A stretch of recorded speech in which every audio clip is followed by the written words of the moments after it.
This is Sean Cody, TexasGunTrust.com. I'm going to walk you through the installation and zero of a Snipe-IR. So we'll just open this thing up. It's the box that comes in from Trijicon. There's the unit. I've already got batteries in it. Okay, I will take it out and then we will put it on the rifle. Okay, you can see the mount right here. See that moves? Got it opened up. Okay, we want to make sure that it goes back in the same spot. Usually, when I'm using this in a dedicated weapon sight mode, I have the spots color coded. In this case, it's pretty obvious when it's in the right spot. So always make sure it's pushed forward. Make sure the sight is pushed fully forward in the slot. It is real important to make sure this is tight. That's that. So now the Snipe-IR is installed on the rifle. About the Rouch Precision tripod hammock is when you're filming and need an extra battery, the tripod hammock is there to hold your battery and other stuff. So I'm going to use an iScope phone adapter to videotape this process. Okay, so you can see the little target there, the hot spot. And it says the sensor needs to be nucked or whatever you want to call it, recalibrated. So we'll calibrate it.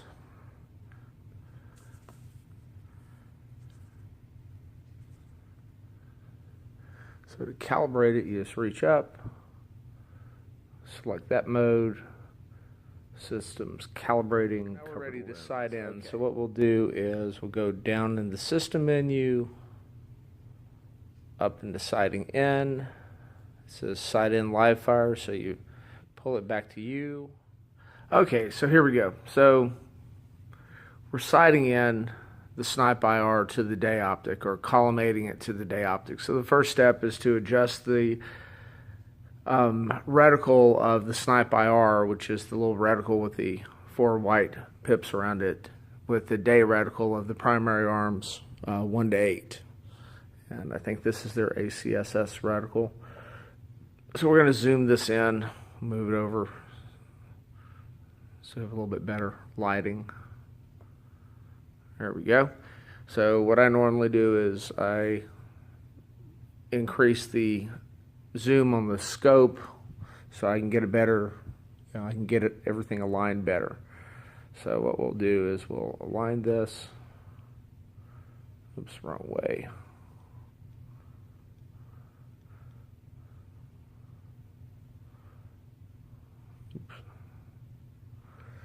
And let's see, that's all the way up. Let this thing focus on it. There we go. Okay, so that looks pretty good. So we can put this back down. So the next step in the menu is to click the thumb joystick. There we go. And now we're going to fire a round, which of course obviously we're in the house, so we're not going to be firing around. We'll zoom in just a little bit. Okay, so I put the horseshoe at the top of that bottle. So what we would normally do here is fire a round. When you fire the round, you reach up and push the joystick. Then it wants you to take that white pip, see that moving there, and move it to the point of impact. So let's say that our point of impact is over here, and we'll go up a couple. So let's say that's how far off you were.